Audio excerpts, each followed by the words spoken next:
Estudando o livro Nosso Lar. Espírito André Luiz. Psicografia de Francisco Cândido Xavier.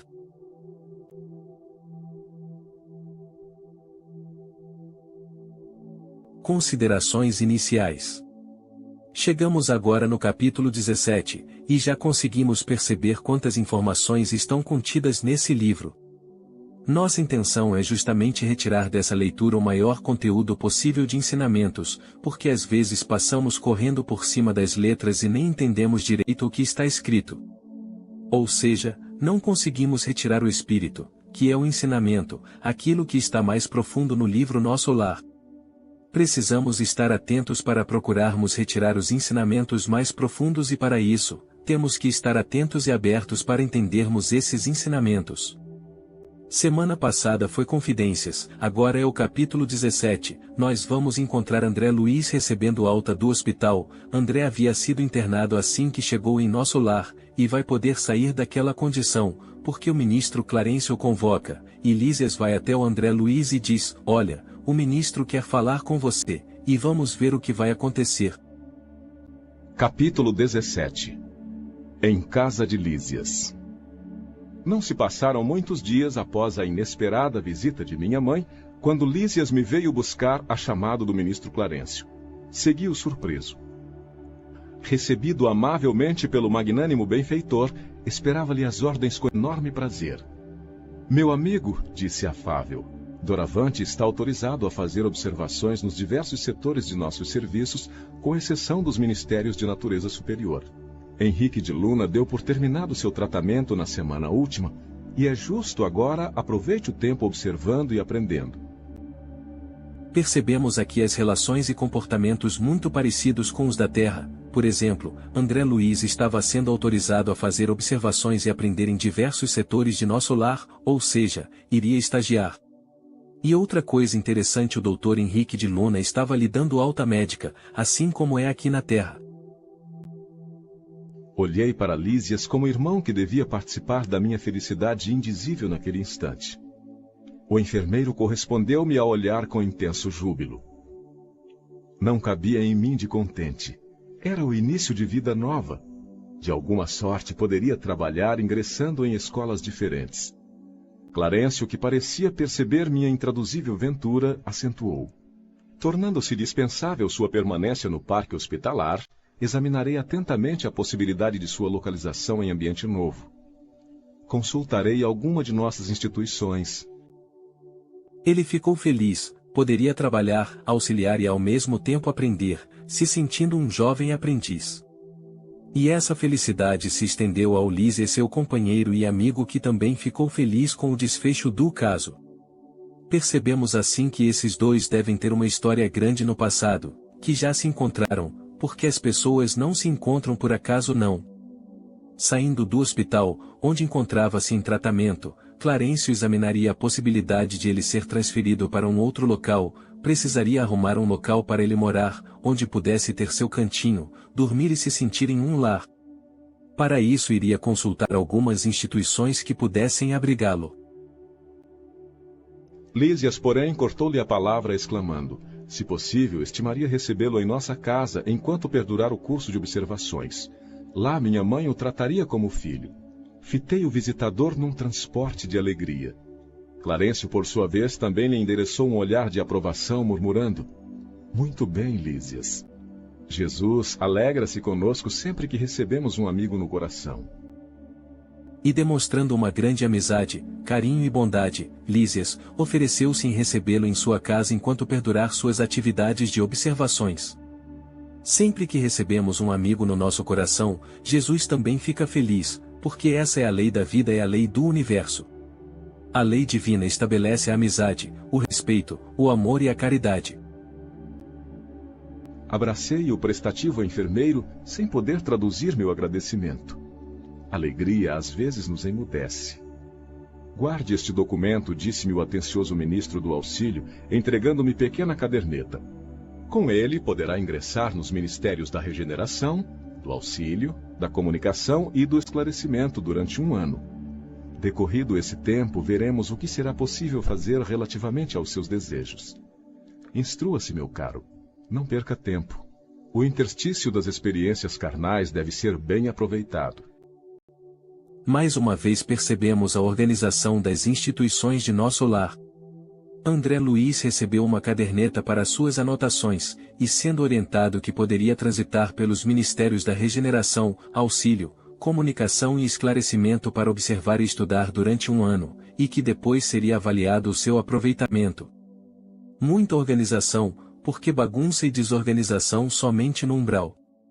Em nosso lar encontramos disciplina, respeito e caridade, ou seja, instrua-se, procure observar e aprender, porque aqui você não é espírito puro, terá que encarnar novamente, então aproveita esse período no mundo espiritual, porque ele é fundamental. Pois, o tempo das experiências carnais deve ser bem aproveitado, não perca tempo. Lísias deu-me o braço e saí enlevado de prazer. Passados minutos, ei-nos à porta de graciosa construção cercada de colorido jardim. É aqui, exclamou o delicado companheiro. E, com expressão carinhosa, acrescentou: o nosso lar dentro de nosso lar. Ao tinido brando da campainha no interior, surgiu à porta simpática matrona. Mãe, mãe! Gritou o enfermeiro apresentando-me alegremente. Este é o irmão que prometi trazer-te. Seja bem-vindo, amigo, exclamou a senhora nobremente. Esta casa é sua. E, abraçando-me, soube que sua mãe não vive aqui. Nesse caso, terá em mim uma irmã com funções maternais. Lísias faz um trocadilho, dizendo: o nosso lar, dentro de nosso lar. Brincando com André Luiz. Muito interessante observarmos o carinho e as palavras utilizadas pela mãe de Lísias, palavras muito bem colocadas. Ela não disse, soube que sua mãe não vive aqui, e agora eu serei sua mãe, não falou isso. Seria indelicado, porque poderia passar a impressão de que ela está querendo substituir o lugar da mãe de André Luiz. Vejam a delicadeza dela. Nesse caso terá em mim uma irmã espiritual com funções maternais, ou seja, uma irmã mais velha com funções maternais. Percebemos a nobreza da mãe de Lísias. E é isto que Kardec diz, que no mundo espiritual vigora uma nobreza intelecto-moral. Quanto mais evoluído o espírito, mais preparado intelectualmente e moralmente ele é, assim o espírito vai adquirindo uma nobreza, uma grandeza e ele emana, ele irradia o respeito. Não sabia como agradecer a generosa hospitalidade. Ia ensaiar algumas frases para demonstrar minha comoção e reconhecimento, mas a nobre matrona, revelando singular bom humor, adiantou-se adivinhando-me os pensamentos. Está proibido de falar em agradecimentos, não o faça. Obrigar-me-ia a lembrar de repente muitas frases convencionais da terra. André Luiz ficou comovido com a hospitalidade recebida, e também percebemos que o fato de um espírito ser superior ele também tem bom humor. Não podemos pensar que a evolução espiritual é cara fechada. Tem muitos que acham que evolução espiritual é cara fechada e emburrada. Não. O espírito superior é nobre, mas tem bom humor, ele ri, ele brinca, é claro que são brincadeiras de bom tom, brincadeiras nobres, jamais brincadeiras ofensivas ou brincadeiras agressivas. Rimo-nos todos e murmurei comovido. Que o Senhor traduza meu agradecimento a todos em renovadas bênçãos de alegria e paz. Entramos. Ambiente simples e acolhedor. Móveis quase idênticos aos terrestres. Objetos em geral demonstrando pequeninas variantes. Quadros de sublime significação espiritual. Um piano de notáveis proporções, descansando sobre ele grande harpa talhada em linhas nobres e delicadas. Identificando-me a curiosidade, Lísias falou prazenteiro. Móveis quase idênticos aos terrestres? Claro. Por quê?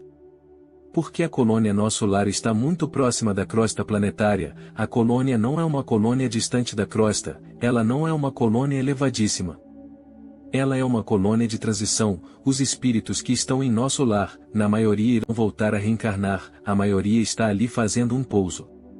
É como uma ave migratória que está fazendo uma parada, está hospedada por alguns anos para poder voltar à crosta planetária. A colônia nosso lar é uma colônia de transição, então é natural que tudo em nosso lar seja muito parecido com o ambiente terrestre. Agora, à medida que vamos nos elevando, à medida que a colônia vai se espiritualizando, vai perdendo as características terrestres, vai ficando cada vez mais difícil comparar esses ambientes com o ambiente da crosta planetária. Mas, móveis? Como assim? Por acaso o espírito vai sentar no chão? Vai deitar em uma nuvem? Quem estiver com dificuldades para entender isso, vamos dar uma dica aqui. Quem estiver com dúvida com relação, procure nas obras básicas, no livro dos médiuns, e procura lá o capítulo chamado, No Laboratório do Mundo Invisível, e outra referência está no livro A Gênese no livro dos Espíritos, e leiam os capítulos que falam da matéria. Existe uma substância material no universo que é o fluido cósmico, que é suscetível de infinitas combinações, assim existe matéria em infinitos estados vibratórios. Não existe matéria só aqui no nosso plano. O nosso plano é talvez o mais denso. Existe matéria em infinitos patamares, portanto existe matéria nos mundos celestes. Precisamos parar de achar que só tem matéria aqui no mundo corporal. Isso é um grande equívoco, e nós aprendemos aqui quando lemos o capítulo do umbral, o qual começa na crosta planetária, e aí damos risadas, porque todo mundo fica falando assim, eu tenho medo de ir para o umbral. Não, nós já estamos no umbral. O umbral começa aqui na crosta terrestre, nós já estamos. Podemos ir para um lugar pior no umbral, mas no umbral nós já estamos. A crosta já é o início do umbral. Não foi isso que aprendemos lá no capítulo do umbral? Temos que fazer um esforço para não piorar, mas quem ainda estiver em dúvida com relação ao corpo espiritual, as mudanças do corpo espiritual, o corpo, o espírito e o perispírito, que também é um corpo, e é material, porém mais fluido, procura no livro Evolução em Dois Mundos, lá no finalzinho do livro, André Luiz vai explicar isso, que o perispírito é um corpo. Na verdade o nosso corpo físico é uma cópia do perispírito, assim ele é um corpo. Além do perispírito, André Luiz diz que nós temos um corpo mental, assim, temos um corpo físico, um perispírito e um corpo mental, esses corpos são materiais, o perispírito tem células, portanto é um corpo. Como vê, depois do sepulcro não encontrou ainda os anjos arpistas, mas aí temos uma harpa esperando por nós mesmos. Ó Lísias, atalhou a palavra materna carinhosa, não faças ironia. Não te recordas como o Ministério da União Divina recebeu o pessoal da elevação no ano passado, quando passaram por aqui alguns embaixadores da harmonia? Sim, mamãe. Mas quero apenas dizer que os arpistas existem e precisamos criar audição espiritual para ouvi-los, esforçando-nos por nossa vez no aprendizado das coisas divinas. Fazendo uma piadinha, Lísias faz referências às pessoas que pensam em anjos tocando harpas, morando em nuvens de fumaça, mas na realidade existem as harpas, mas quem vai tocar somos nós mesmos.